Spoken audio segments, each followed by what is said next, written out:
បាទសួស្តីពុកម៉ែបងប្អូនទាំងអស់គ្នាស្វាគមន៍មកកាន់វីដេអូថ្មីមួយទៀតបងប្អូនទាំងអស់គ្នាគឺពិតជាលយមែនទែននៅពេលនេះគឺកម្ពុជាយើងកាន់តែមានមុខមានមាត់ទៅលើឆាកអន្តរជាតិប្រជាជនភាគច្រើននៅទូទាំងពិភពលោកគេចាប់ផ្ដើមស្គាល់កម្ពុជាយើងស្គាល់ពីទឹកចិត្តដ៏ល្អរបស់កម្ពុជារបស់បងប្អូនខ្មែរជាពិសេសស្គាល់អំពីទឹកចិត្តដ៏ល្អនិងភាពឆ្លាតវៃនៃការដឹកនាំរបស់ថ្នាក់ដឹកនាំរបស់យើងគឺសម្ដេចបវរធិបតីហ៊ុនម៉ាណែតនៅពេលនេះគឺមានអ្នកស្គាល់ច្រើនណាស់ពេលនេះកាសែតបោះជប៉ុនដ៏ធំបានចុះផ្សាយពីកម្ពុជាយើងអំពីមេដឹកនាំកម្ពុជាយើងគឺសម្ដេចបវរធិបតីហ៊ុនម៉ាណែតណាគឺលើកទៅសើពេញមាត់តែម្ដងនៅក្នុងកាសែតនឹងបងប្អូននេះគឺពិតជាអស្ចារ្យមែនទែនណាជប៉ុនគឺមិនងាយទៅសរសើរអ្នកណាផ្ដេសផ្ដាស់តែដល់ពេលដែលឃើញកម្ពុជាយើងល្អបែបនេះគឺជប៉ុនទ្រាំមិនបានគឺចេញមកសរសើរចំតែម្ដងនេះឥឡូវកុំឲ្យខាត់ពេលយូរចង់ដឹងថាតើកាសែតជប៉ុននឹងគេបានចុះផ្សាយថាយ៉ាងម៉េចខ្លះណាបងប្អូនទាំងនេះទៅមើលនៅក្នុងវីដេអូដែលជាការបកស្រាយរបស់បងប្រុសម្នាក់នេះនៅក្នុងវីដេអូទាំងអស់គ្នា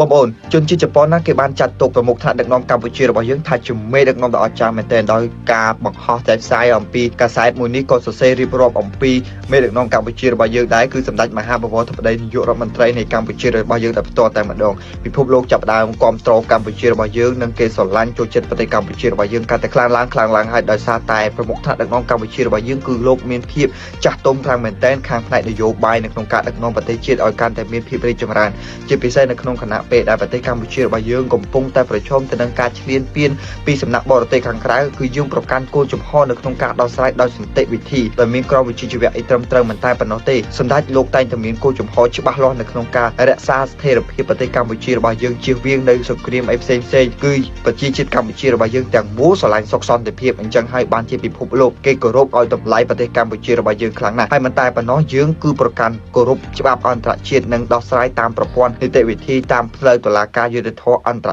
ជាតិដូច្នេះហើយគឺពិភពលោកគេឲ្យតម្លៃគេគោរពស្រឡាញ់រាប់អានប្រទេសកម្ពុជារបស់យើងហើយលើពីនេះគឺគេគោរពឲ្យតម្លៃខ្ពស់បំផុតទៅដល់សម្ដេចមហាបវរធិបតីនាយករដ្ឋមន្ត្រីនៃព្រះរាជាណាចក្រកម្ពុជារបស់យើងដែលផ្ទាល់តែបងប្អូនដឹងហើយបងប្អូនឃើញអត់គឺថាសម្បីតែកាសែតរបស់ជប៉ុនណាបងប្អូននេះណាគឺបានលើកទៅសើពីកម្ពុជាយើងមែនទែនជាពិសេសមេដឹកនាំរបស់យើងគឺសម្ដេចបវរធិបតីហ៊ុនម៉ាណែតគឺលោកមានចង់ថាមានភាពចាស់ទុំនៅក្នុងផ្នែកនយោបាយណាទោះបីជាយើងមើលឃើញថាសម្ដេចបវរធិបតីហ៊ុនម៉ាណែតរៀងក្មេងណារៀងក្មេងមែនប៉ុន្តែការធ្វើនយោបាយក៏ដូចជាយុទ្ធសាស្ត្រក្នុងការដឹកនាំប្រទេសរបស់យើងគឺសម្ដេចគឺពិតជាមានភាពឆ្លាតវៃមែនទែនដោយសារអីដោយសារតែសម្ដេចគឺបានសិក្សារៀនសូត្រមកពីសហរដ្ឋអាមេរិកក៏ដូចជាបានសិក្សារៀនសូត្រពីសម្ដេចតេជោហ៊ុនសែនដែលលោកបានបរៀនបានប្រាប់មិនធ្វើនយោបាយបែបម៉េចណាយុទ្ធសាស្ត្រហើយមិនគឺសម្ដេចបូករួមជាមួយនឹងភាពឆ្លាតវៃរបស់សម្ដេចបវរធិបតីហ៊ុនម៉ាណែតទៀតគឺធ្វើឲ្យការដឹកនាំនេះកាន់តែល្អមែនទែនយើងទៅសើសម្ដេចបវរធិបតីហ៊ុនម៉ាណែតមែនទែនហើយនៅក្នុងសង្គ្រាមប្រហែលខែហ្នឹងបងប្អូននេះគឺសម្ដេចបវរធិបតីហ៊ុនម៉ាណែតលោកក៏បានប្រកាសដែរខ្ញុំបានស្ដាប់ហ្នឹងគឺថាលោកប្រកាសឲ្យអ្នកដែលប្រឆាំងនៅទូទាំងប្រទេសទាំងអស់នៅក៏ដូចជានៅក្រៅប្រទេសហ្នឹងគឺគុំយកនិន្នាការនយោបាយ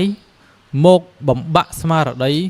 ណាជាតិនិយមរបស់បងប្អូនខ្មែរក៏ដូចជាបំបាក់ស្មារតីរបស់កងទ័ពដែលកំពុងតែឈរជើងការពារទឹកដីរបស់យើងលោកអំពាវនាវឲ្យនៅស្ងៀមក៏ដូចជាចូលរួមក្នុងការដោះស្រាយបងប្អូនណាចូលរួមក្នុងការដោះស្រាយបញ្ហាវិវាទរវាងកម្ពុជាហើយនិងថៃដូច្នេះហើយគឺបង្ហាញថាសម្ដេចបវរធិបតីហ៊ុនម៉ាណែតគឺពិតជាមានចិត្តទលាយនិងមាននយោបាយល្អបងប្អូនគ្នាក្នុងការរួបរមប្រទេសរបស់យើងឲ្យឆ្ពោះទៅកាន់ភាពជោគជ័យបងប្អូននេះណាគឺល្អមែនតើនោះនេះណាចឹងហើយបើសិនជាយើងនាំគ្នាប្រកាន់តែនិន្នាការនយោបាយបកនេះបកនោះនៅពេលដែលប្រទេសជាតិរបស់យើងកំពុងតែមានបញ្ហានេះវាធ្វើឲ្យបែកបាក់សាមគ្គីធ្វើឲ្យសត្រូវមើលឃើញពីចំណុចខ្សោយរបស់យើងគេនឹងវាយបំបាក់ចំណុចខ្សោយរបស់យើងតែម្ដងនេះណាយើងបានឃើញព័ត៌មានច្រើនណាស់ព័ត៌មានคล้ายពីប្រទេសសៀមព័ត៌មានបង្កើតព័ត៌មានคล้ายច្រើនណាស់ដែលវាព្យាយាមក្នុងការបំបាក់ស្មារតីបងប្អូនខ្មែរយើងសពគ្រប់បែបយ៉ាងទាំងអស់បងប្អូនអរគ្នាប៉ុន្តែទោះជាយ៉ាងណាដោយសារតែការស្រឡាញ់បងប្អូនខ្មែរយើងដោយសារតែមានចិត្តអង់អាចក្លាហានពីប្រជាពលរដ្ឋបងប្អូនខ្មែរយើងក្នុងការរួបរមសាមគ្គីជាមួយនឹងរាជរដ្ឋាភិបាលក្នុងការដោះស្រាយបញ្ហាធ្វើឲ្យបញ្ហាទាំងអស់ត្រូវបានដោះស្រាយបានដោយរលូនតែម្ដងបងប្អូនគឺពិតជាអស្ចារ្យមែនទែនណាចឹងហើយគឺខ្ញុំសូមសរសើរទឹកចិត្តបងប្អូនខ្មែរយើងជាច្រើននោះនេះគឺច្រើនមែនទែនទ ទូទាំងប្រទេសទូទាំងពិភពលោកតែម្ដងណាគឺរួបរวมគ្នាមែនតើណាអ្នកនៅក្នុងប្រទេសគឺជួយនៅក្នុងប្រទេសទៅណាអ្នកនៅក្រៅប្រទេសនោះក៏កាន់តែជួយខ្លាំងក្លាជួយមិនខ្មិចនេះគាត់ធ្វើបាតកម្មគាត់ស្រែកទាមទាររកសន្តិភាពស្រែកប្រាប់ពិភពលោកថាកម្ពុជាស្រឡាញ់សន្តិភាពផ្ដល់ព័ត៌មានទៅឲ្យពិភពលោកណាទៅធ្វើ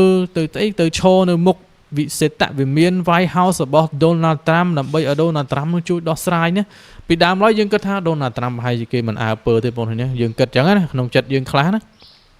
យើងមានកូនចិត្តមួយចឹងប្រហែលជាគេមិនអើពើយើងទេមកទៅដឹងយ៉ាងណាយ៉ាងណីប៉ុន្តែបន្ទាប់ពីបងប្អូនខ្មែរយើងនាំគ្នារួបរวมសាមគ្គីគ្នាណាបំផុសអ្នកនៅអូស្ត្រាលីនៅដល់អូស្ត្រាលីអ្នកនៅអាមេរិកដល់អាមេរិកអ្នកនៅកាណាដាបារាំងជប៉ុនអង់គ្លេសអីណាណា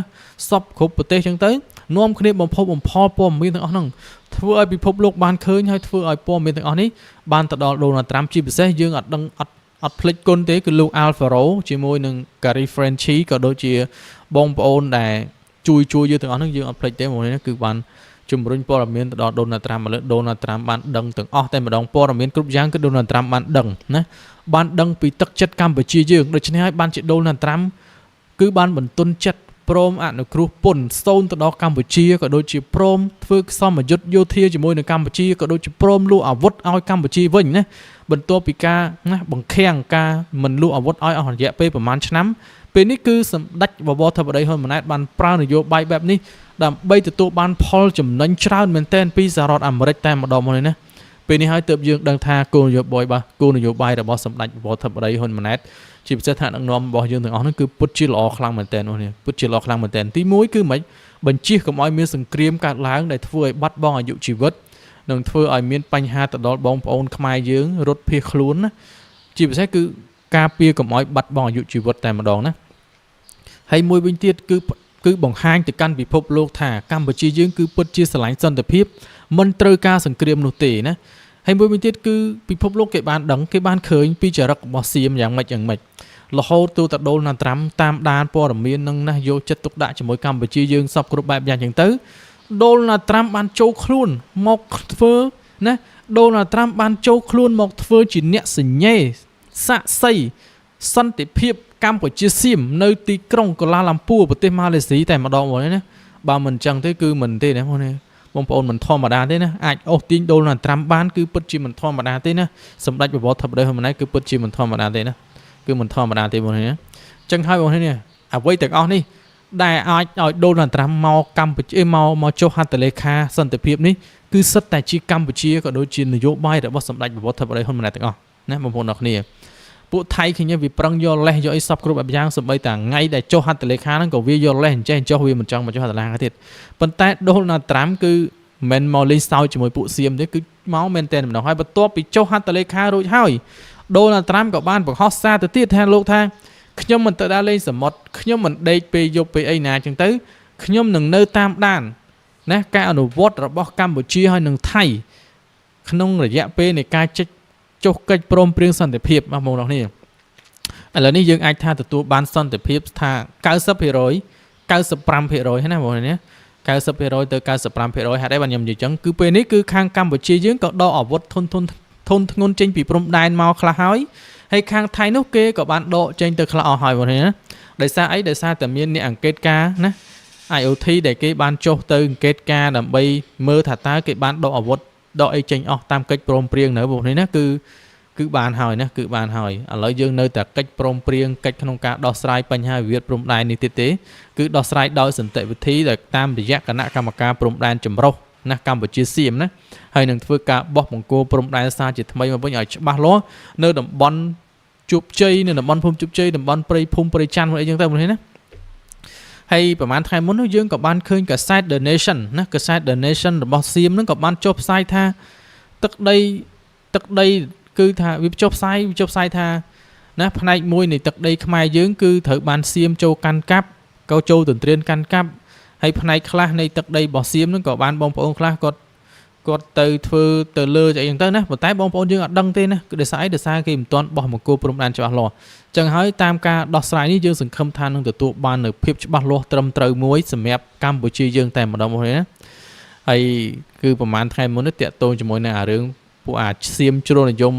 បាតកម្មមកចង់ចូលមកបងប្អូនមកចង់ចូលមកដេញបងប្អូនខ្មែរយើងអីនេះគឺមករួចបងប្អូនគឺមករួចដោយសារអីដោយសារតែពួកទាហានសៀមណាវាព្យាយាមក្នុងការខាត់វាឲ្យចូលទេណាហើយវាថែមទាំងកុហកប្រជាជនទាំងអស់ហ្នឹងអាចជ្រុលនិយមទាំងអស់ថាខ្មែរយើងសិតតែកំពុងតែត្រៀម sniper បាញ់ប្រជាជនទាំងអស់ហ្នឹងទៀតនៅវាទៅជាកុហកប្រជាជនអញ្ចឹង